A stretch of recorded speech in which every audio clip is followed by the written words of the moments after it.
नमस्कार. सिंदूर लाईव्हच्या doctor live ह्या विशेष कार्यक्रमामध्ये सगळ्यांचं स्वागत आहे. मी आहे पडवे येथील मेडिकल कॉलेजमध्ये आणि लाईफटाईम हॉस्पिटलमध्ये. खरं तर या हॉस्पिटलमध्ये सुरू झाल्यापासून अनेक विभाग अतिशय दिमागात सुरू होत आहेत आणि इथले आजारी आणि रोग्यांना एक चांगली सुविधा देण्याचं काम या हॉस्पिटलने केलं आहे. आज आपण आजच्या विशेष भागामध्ये स्पाईन क्लिनिक जे मणक्यांच्या आजारावरची ओपीडी या हॉस्पिटलमध्ये दर बुधवारी सुरू करण्यात आली आहे आणि आज मणक्याचे विविध आजार आपल्याला पाहायला मिळतात. रोगी त्रस्त असतात, मात्र हे उपचार कुठे होतात आणि त्याच्यावर साठी कुठे गेलं पाहिजे हेच समजत नाही.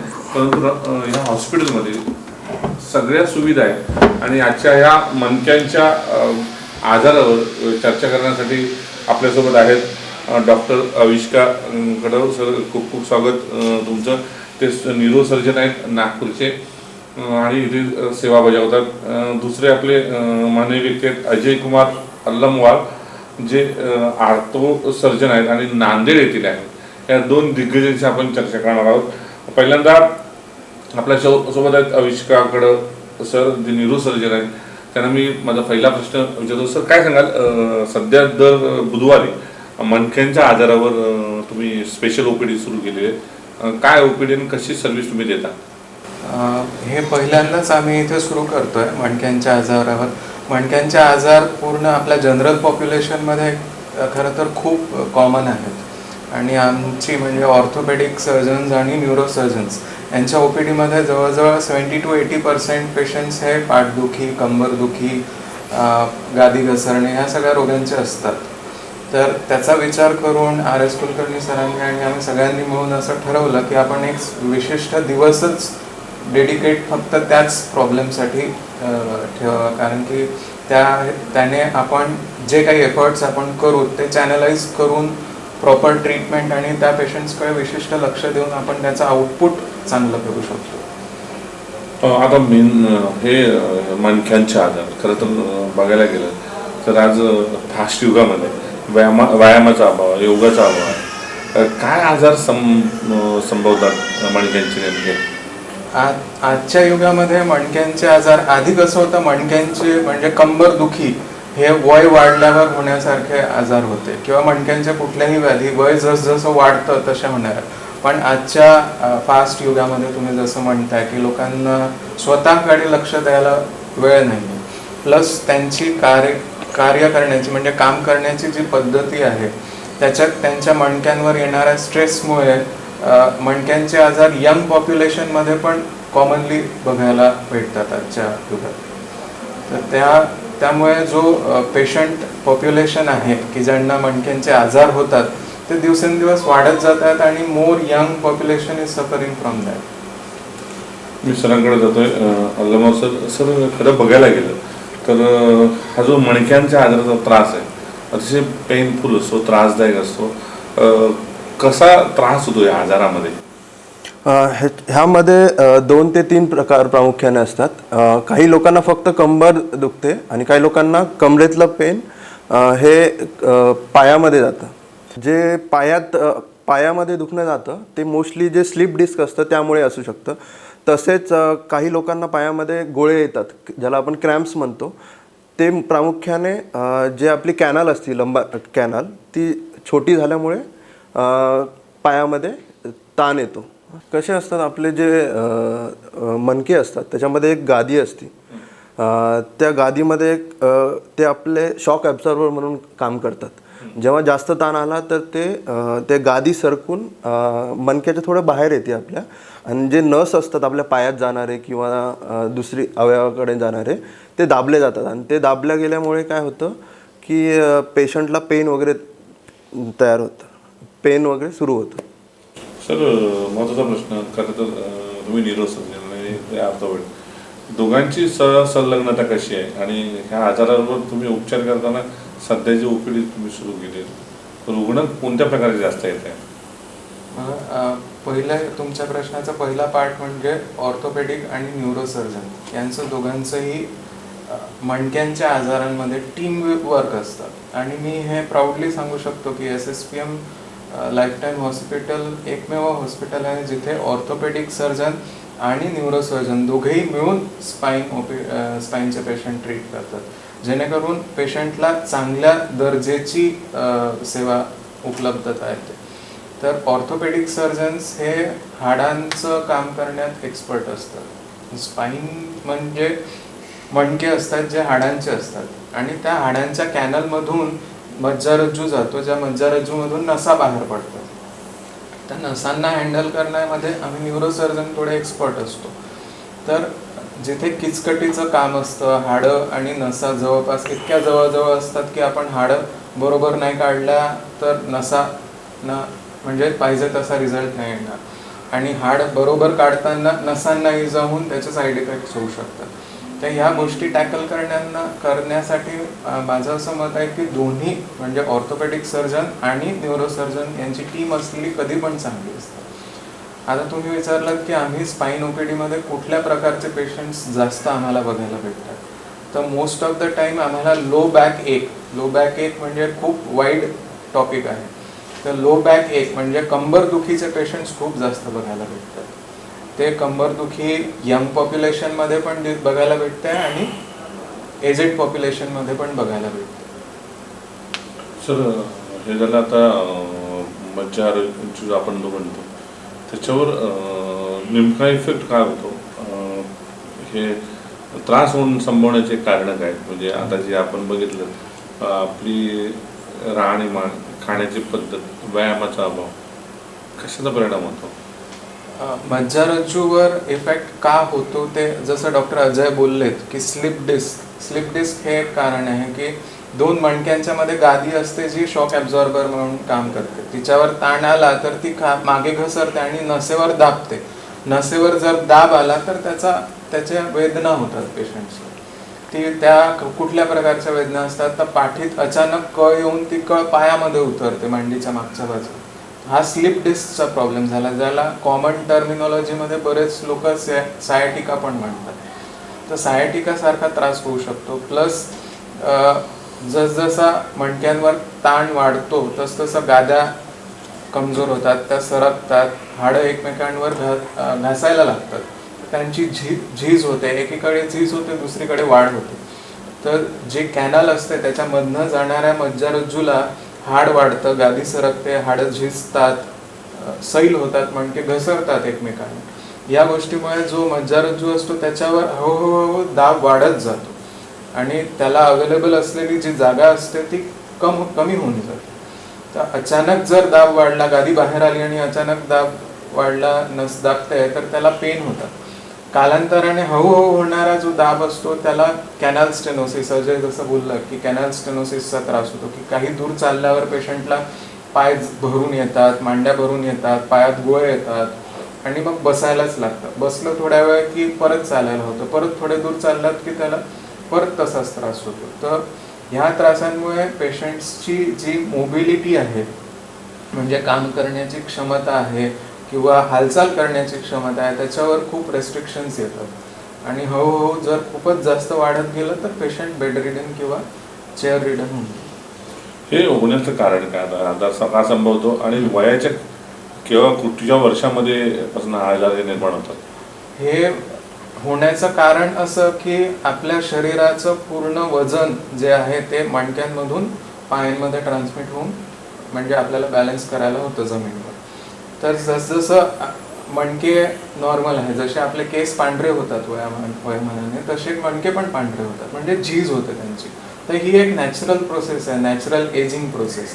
तर याच्याकडे बघता इट इज बट ऑब्वियस की हे त्रास जसजसं वय वाढेल म्हणजे 45 नंतर 50 वर्षांनंतर वगैरे हे त्रास हळूहळू सुरू होतात. याला स्पेसिफिक असं कारण काहीच नाही आहे. ही म्हणजे म्हातारपण तेच याचं म्हणजे एक कारण आहे की वेअर अँड टिअर जी बॉडीची होते नॅचरल यूजने, तेच एक कारण आहे. आता काही व्यक्तींमध्ये जास्त होते, काही व्यक्तींमध्ये कमी होते. याचं नेमकं कारण आजपर्यंत सायन्सला शोधण्यात आलेलं नाही आहे, म्हणजे त्याला सक्सेस नाही आली की का असं याच व्यक्तीमध्ये का होतं. तर असं म्हणतात की ज्या व्यक्तींचे स्नायू कमजोर आहेत, मणक्यांना सपोर्ट करण्यासाठी बाजूला मसल्स असतात, तर ते मसल्स ज्या व्यक्तींमध्ये वीक असतात त्यांना या गोष्टीचा त्रास जास्त होतो. प्लस जे व्यक्ती ॲबनॉर्मल पोस्चर यूज करतात, बरोबर बसत नाही किंवा बरोबर झोपत नाही, ज्यांना झोपायच्या सवयी बरोबर नाही आहेत, बसायच्या सवयी बरोबर नाही आहेत, त्या व्यक्तींमध्ये पण हे त्रास जास्त करून बघण्यात येतात. त्याच्या अनुषंगी माझा पुढचा प्रश्न आहे की याच्यावर आता उपचार काय, तुम्ही काय नेमकी ट्रीटमेंट देता, कोणत्या शस्त्रे करून हा आजार घालवता येतो? मणक्याच्या आजारामध्ये शस्त्रक्रिया हा शेवटचा उपाय असतो, कारण की मणक्यांना ऑपरेट करून तिथे स्क्रू रॉड टाकणे किंवा स्क्रू रॉड न टाकताही हाड काढणे फक्त, हे पण एक रिस्क फॅक्टर असतं पेन वाढवण्यासाठी. की ऑपरेशन करून बरेच वेळा असं होतं की ऑपरेशन पेनसाठी केलं जातं आणि ऑपरेशन केल्यावर पेन जास्त होतं. तर शस्त्रक्रिया हा शेवटचा उपाय. मोस्ट ऑफ द जे प्रॉब्लेम्स आहेत स्पाईनचे ते आपल्या जीवनशैलीत बदल करून, व्यायाम योग्य म्हणजे ॲडवाईस ती फिजिओथेरपी आणि व्यायाम करून हे सॉल्व्ह केल्या जाऊ शकतात.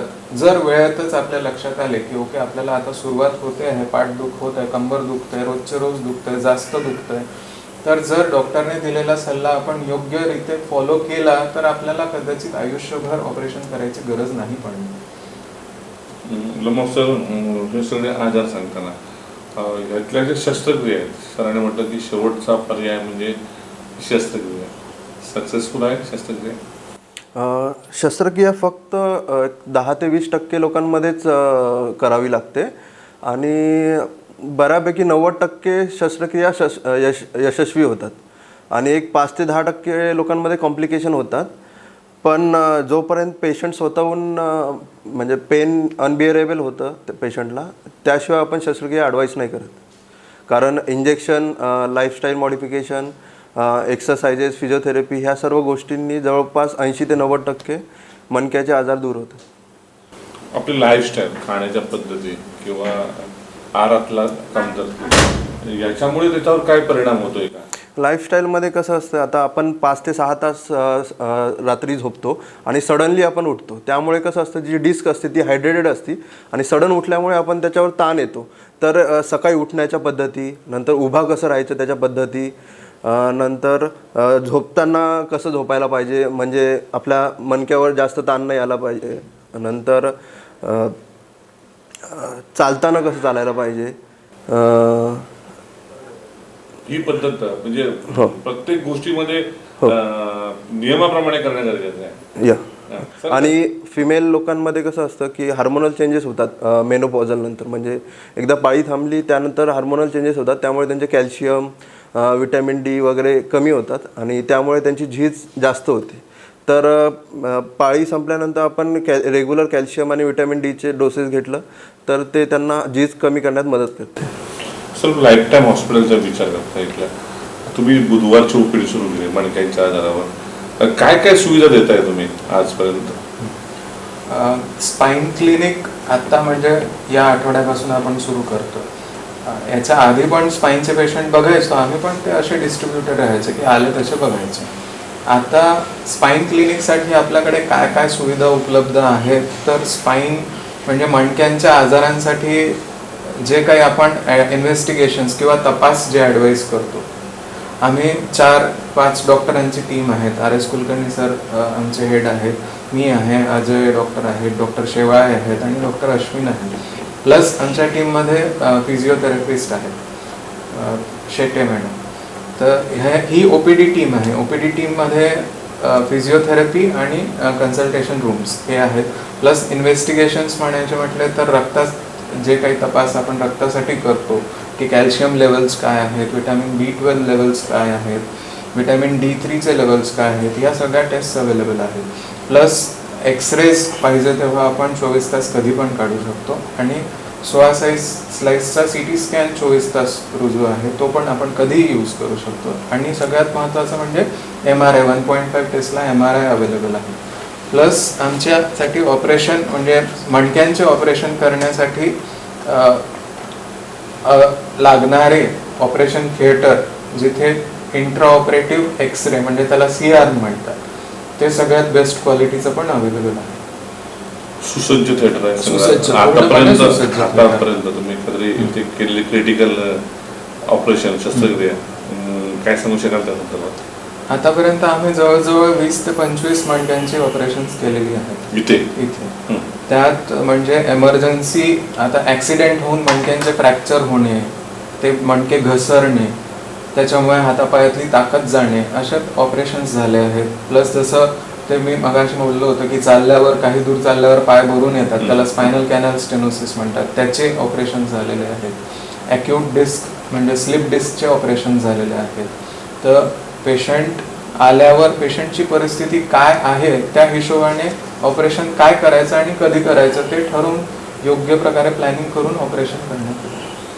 खरं बघायला गेलं हे ऑपरेशन पूर्वी इथे होत नव्हते. ती कोल्हापूर, सातारा, सांगली, बेळगाव, गोवा, मुंबई इथे होत होती. मग ही आता सुविधा लाईफ टाईममध्ये सुरू झालेली आहे. आमचे दर्शक बघतायत, त्याच्या शस्त्रक्रिया आता तुम्ही सांगितल्यात, पण साधारण शस्त्रक्रिया अंदाजे त्यांना येणारी रक्कम काय खर्च असतो? रक्कम आपण अशी फिक्स्ड नाही सांगू शकत, कारण की प्रत्येक पेशंट वेगळा असतो. प्रत्येक पेशंटला लागणाऱ्या सर्जरीचे बारकावे वेगवेगळे असतात. कोणाला स्क्रू रॉड टाकण्याची गरज आपण एक्सरेवरूनच सांगू शकतो की एक्सरेवरूनच दिसत आहेत की मणके घसरत आहेत वाकलं की, तर त्यांना आधीच सांगण्यात येतं की त्यांना स्क्रू रॉड टाकण्यात येईल. त्या हिशोबाने त्यांची रक्कम ठरते.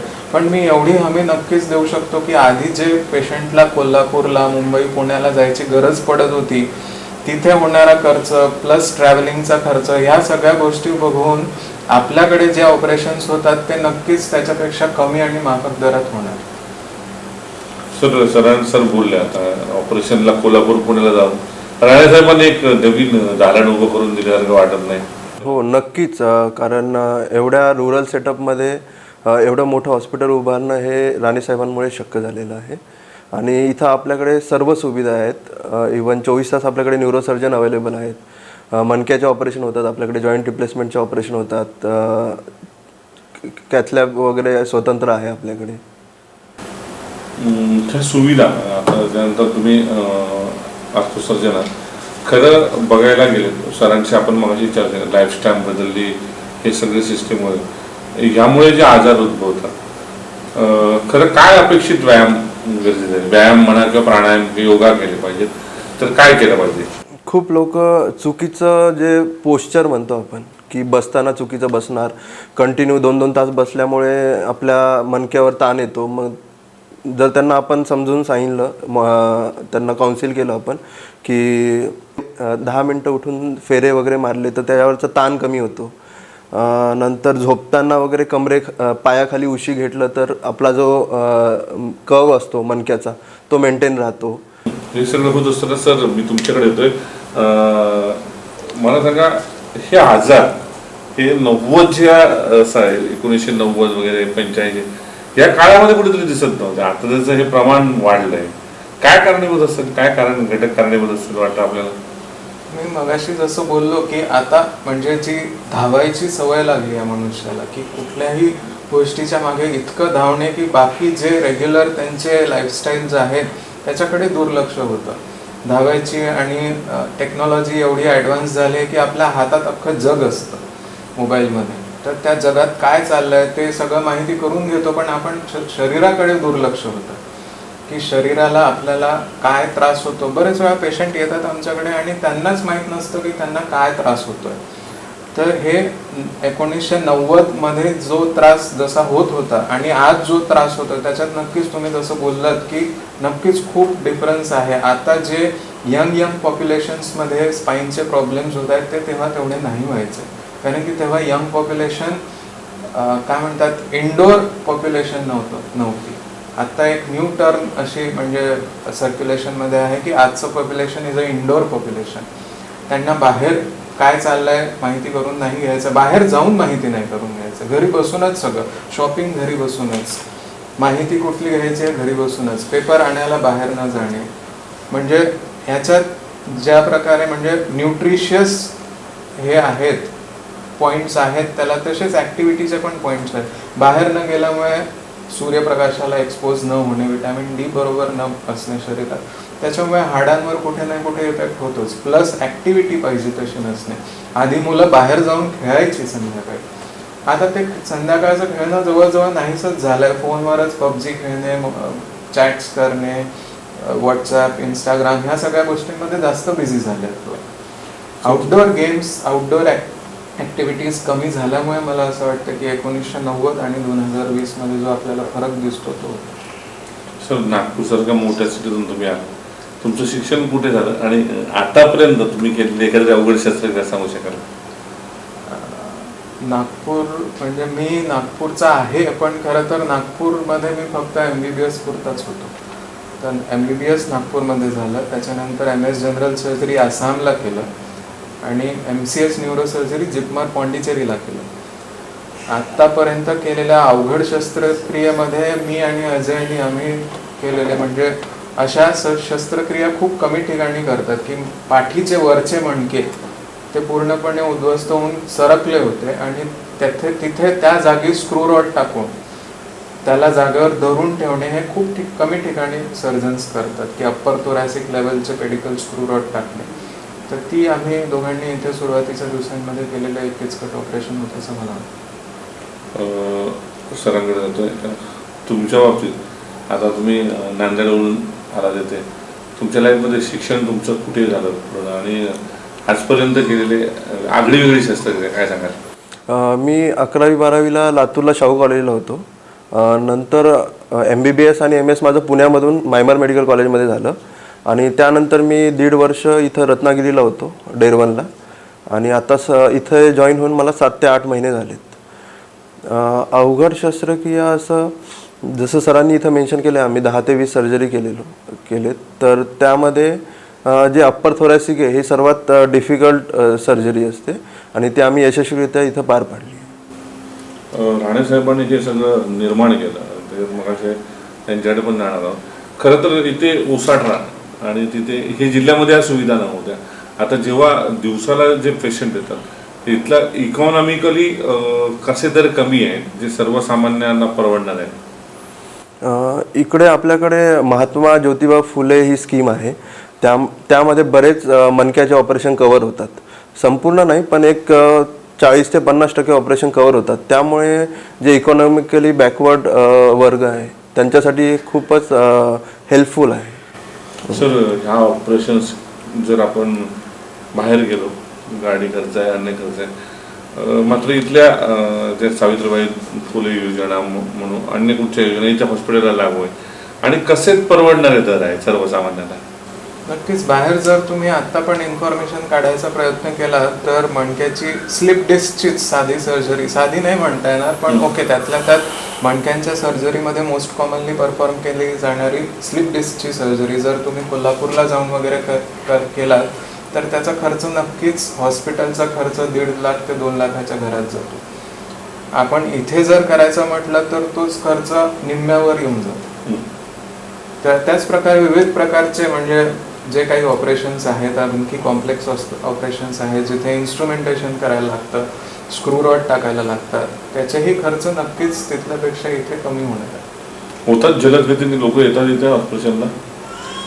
इथे ऑपरेशनला येतात लोक, पण लोकांना पटवून देणे की तुम्हाला नक्कीच ऑपरेशनची गरज आहे हे थोडं मुश्किल जातं, कारण की लोकांमध्ये अवेअरनेस त्या लेवलचं नाही आहे. लोकांना अजून माहिती नाही आहे की आपल्या शरीरासोबत काय घडतंय आणि हे असं घडणं हे नॉर्मल आहे का, व्हॉट इज नॉर्मल तेच बऱ्याच व्यक्तींना माहिती नसतं. त्यांना वाटतं की आपल्यासोबत जे होतंय ते नॉर्मल आहे, ते सगळ्यांसोबतच होतं. तर ती अवेअरनेस कुठेतरी कमी पडते की नॉर्मलसी काय आहे, आधी ती माहिती हवी लोकांना की असं होणे नॉर्मल नाही आहे, दिस इज नॉट नॉर्मल. सर, अजून काही या संदर्भात तुम्ही माहिती देऊ इच्छिता? स्पाईनची सर्जरी, स्पाईनचे जे शस्त्रक्रिया वगैरे आहे त्याबद्दल लोकांच्या मनात खूप शंका असतात. जसे की हे ऑपरेशन केल्यानंतर चालूच नाही शकत किंवा हे ऑपरेशन फेल जातात. पण आजकाल MRI, नवीन टेक्नॉलॉजी, ॲडव्हान्स टेक्नॉलॉजीमुळे आपल्याला हे सर्व शस्त्रक्रिया इझी झालेल्या आहेत. त्यामुळे ह्याचे रिझल्ट पण खूप इम्प्रूव्ह झाले आहेत आणि अलीकडच्या काळात मॅक्झिमम सक्सेस रेट आहे शस्त्रक्रिया. सर, गाडी चालवणे किंवा मोपेड गाडी, मोटरसायकल असेल, रिक्षामध्ये बसलं आणि आता जिथले खड्डे, याचा पण कुठेतरी याचा इफेक्ट होतो, काय सांगायला संदर्भात? इफेक्ट होतो, नक्कीच होतो, कारण की जितके आपल्याला गाडी चालवताना दचके बसणार तितकं मणक्यांचे जे शॉक ॲब्झॉर्बिंग मेकॅनिझम्स आहेत त्याचा तितका वापर केला जाणार. तर ते जेवढं म्हणजे हे जसं मी म्हटलं की विअर अँड टिअर आहे नॉर्मल टिश्यूजचं. जेवढे एखादी वस्तू जास्त वापरल्या जाणार तेवढी त्याची झीज जास्त होणार नक्कीच. आणि झालेल्या पेशंटला पण त्याचा त्रास होतो की सपोज ऑपरेशन झालंय मणक्यांचं, आत्ताच झालंय, आत्ताच तो टू व्हीलरवर चालवतोय आणि टू व्हीलर डचक्यातनं जात आहे, तर त्या गोष्टीचा पण इम्प्लांट फेल्युअर म्हणा किंवा सर्जरी फेल्युअरवर याच्यावर इफेक्ट होऊ शकतो काही प्रमाणात. खूप नाही म्हणणार मी, पण काही प्रमाणात नक्कीच होतो. आता डॉक्टर अजय बोलले की लोकांच्या मनात अशी शंका असते की नाही मणक्यांचे ऑपरेशन हे फेलच होतात, मणक्यांचे ऑपरेशन केल्यानंतर पेशंट उठूच नाही शकत किंवा चालूच नाही शकत. तर ही शंका निर्माण होण्याचे कारण असते की पेशंटची योग्यरित्या निदान न होणे, काय प्रॉब्लेम आहे त्याच्यावर कॉन्सन्ट्रेट न करता ऑपरेशन, म्हणजे याला आम्ही अनइंडिकेटेड नाही म्हणणार बट प्रॉपरली प्लॅन्ड सर्जरी न होणे. तर आम्ही SSPM लाईफटाईम हॉस्पिटलमध्ये हा प्रयत्न करतो की पेशंटला नेमकं कुठे प्रॉब्लेम आहे.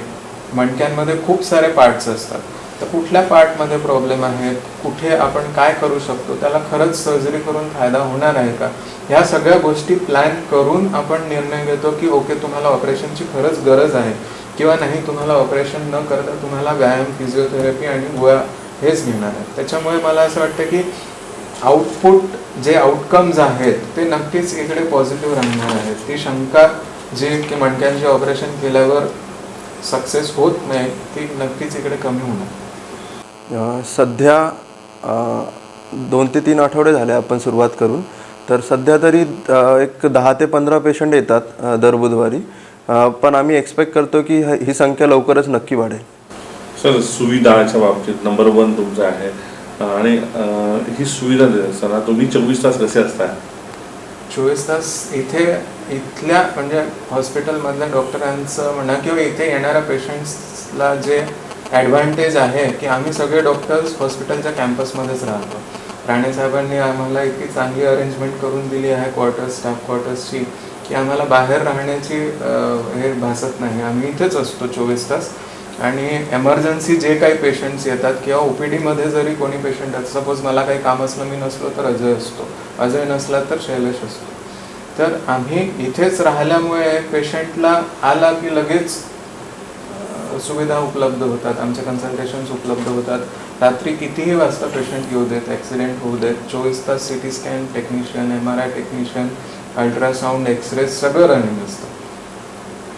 सर, फार फार धन्यवाद. आपल्यासोबत होते आविष्का कडावत, न्यूरोसर्जन आहेत. सर, खूप खूप धन्यवाद तुम्ही आमच्याशी संपर्क साधल्याबद्दल. यानंतर दुसरे आर्थोसर्जन अजय कुमार अल्लमवार, त्यांनी पण अशी उपयुक्त माहिती दिली. सर, तुमचं पण खूप खूप धन्यवाद. निश्चितच अंतिम टप्प्यामध्ये जाताना नारायण राणेंच्या ह्या मेडिकल हॉस्पिटलमध्ये हॉस्पिटल अँड कॉलेज उभारून राणेंनी एक सिंधुदुर्गातील जनतेला एक चांगली पर्वणी निर्माण करून दिली. पूर्वी बेळगाव, सातारा, सांगली, कोल्हापूर, मुंबई या ठिकाणी असे मणक्याच्या आजारावर उपचार करताना जावं लागत होतं. मात्र इथे दर बुधवारी या मणक्यांच्या आजारावर उपचार करणारे OPD जे आहेत, ही OPD त्यांनी सुरू केलेली आहे. आणि ही OPD जी आहे सर्वसामान्यांना उपयुक्त अशी आहे. अतिशय दर्जेदार सेवा इथे दिली जाते.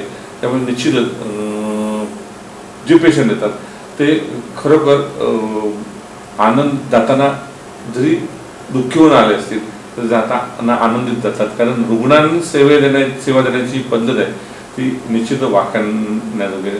आपण डॉक्टर लाईव्हच्या आजच्या विशेष कार्यक्रमामध्ये इथेच थांबूया. धन्यवाद.